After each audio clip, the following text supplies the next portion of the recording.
In this video, I'm going to be talking about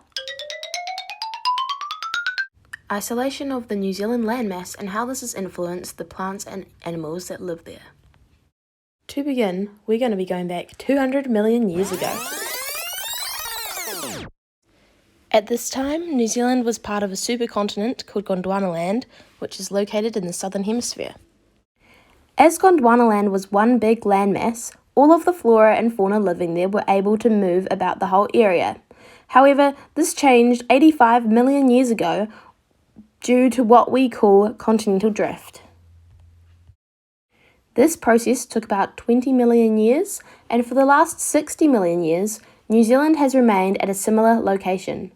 Over this time, New Zealand has morphed into many assortments of islands due to tectonic plate movements, ice ages, climate, and sea level.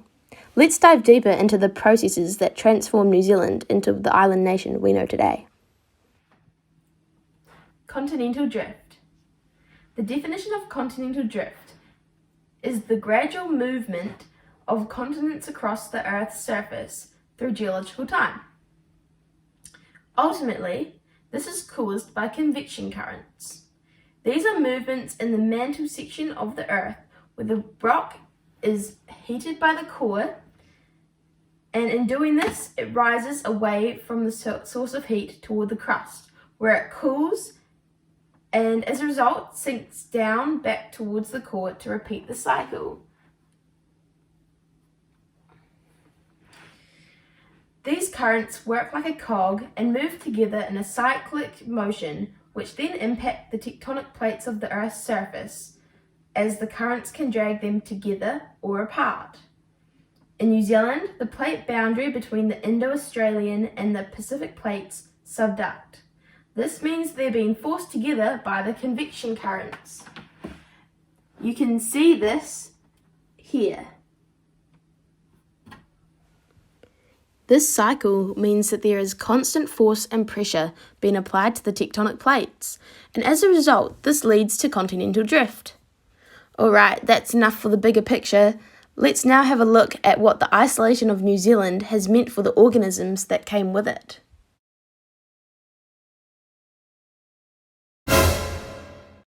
New Zealand has one of the highest numbers of endemic species in the world. This is due to its 85 million year long period of geological isolation. New Zealand's species have become endemic through adapting to the unique environment and only being found in their particular ecological niche. This means that they're only found in a certain geological area. But what is the reason for this multitude of endemic species? Well, something unique to New Zealand is its lack of native mammals, the only one being a bat, which is not a natural predator to the endemic birds of New Zealand. This is important because it means that the extensive bird life has been able to make adaptations that you don't see anywhere else in the world. Before we get too far ahead, what are adaptations? Well, there are three types of adaptations that occur in animals. These are behavioral adaptations, physiological adaptations, and structural adaptations. A behavioral adaptation is a change made in the way the particular animal acts as a way to help them survive better in the environment. For example, the kiwi started hunting at night because it was safer to do so than hunt in the day. This is an example of a behavioral change. A physiological adaptation is an internal process in an animal that has evolved over time to help them survive in their environment, such as a tuatara's ability to alter their internal temperature depending on the conditions of their habitat. And lastly, structural adaptations are physical changes to the features of an organism, such as bone structure. A common adaptation that can be seen in the endemic bird life of Aotearoa is the structural adaptation of being flightless. This is seen in the kiwi, weka, kakapo, takahe, 3 species of wren, and 2 species of ducks. You may ask yourself, wow, that's a lot of birds to be walking around on the forest floor. But when you think about it, 85 million years of isolation with the food source found on the forest floor, I can definitely see why the use of wings was less of a necessary for the birds of New Zealand. Moving on to plant life, 82% of New Zealand's flora is endemic to the country. The biggest reason for this is that for 55 million years, New Zealand's landmass has resided at least 2,000 kilometres away from any other landmass, the closest being Australia. This means that the only way that a plant species could have otherwise spread between countries is via wind or birds, which is believed not to have been possible over this time. Therefore, New Zealand plant life has had no external impact until humans started exploring. Coming up, I'm going to be talking about some of the adaptations found in New Zealand flora. First, deciduous trees. There are only 11 species of deciduous trees in New Zealand. These are a variety of Olearia, Plagianthus, and a small selection of others. This is a significant contrast to the Northern Hemisphere forests, which are full of deciduous trees. So what's the difference between these and the forests of New Zealand? New Zealand didn't withstand extremely harsh ice ages.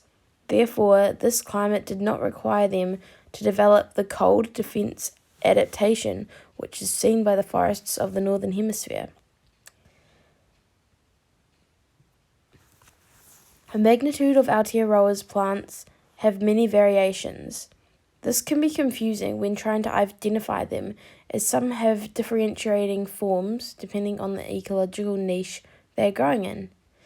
This is called heterophyly. Another process seen in New Zealand flora is hybridism. This occurs where plants of the different species in a family cross-pollinate and result in more variations of the family. This is common to see in Hebes and Coprosmas. Something very interesting about the endemic plants of New Zealand is the variety of flowers that we see. Because of the limited range of pollinators that New Zealand originally had, which were moths, small native bees, lizards, and other insects, these organisms are not actually attracted to the colour of the flower, but by the smell instead. So having brightly coloured flowers was not actually necessary in New Zealand. This is why the majority of flowers that we see are small and white in colour, as they've adapted simultaneously as the animals that remain on the New Zealand landmass, as it split from Gondwanaland 85 million years ago. Up until about 5 million years ago, New Zealand species were similar to species in other countries, such as Australia. This can be seen through fossils that have been found in both countries. However, in this time, due to plate boundary movement, like we talked about earlier, Australia is now situated in a more northern area with subtropical currents, and New Zealand is located in a more southern location with cooler and more moist conditions. This is where we can see a notable change in the ecological niches of the country's inhabitants, where these organisms had to either adapt or, as seen in the fossil evidence, not cope with the change of temperatures and conditions, and ultimately become extinct. This has happened on multiple occasions in New Zealand since it split from Gondwanaland, and is consistent with the major movements of the plate boundaries, leading to the more rapid change in New Zealand's position on the Earth's surface. Well, that's it from me. From watching this video, you have learned about how and why New Zealand was isolated from all other landmasses due to the natural processes of tectonic plate movement, and why the separation and distance has affected what animals and plants are found in New Zealand today, and why they are in the forms that they are. Thanks for watching. Ka kite.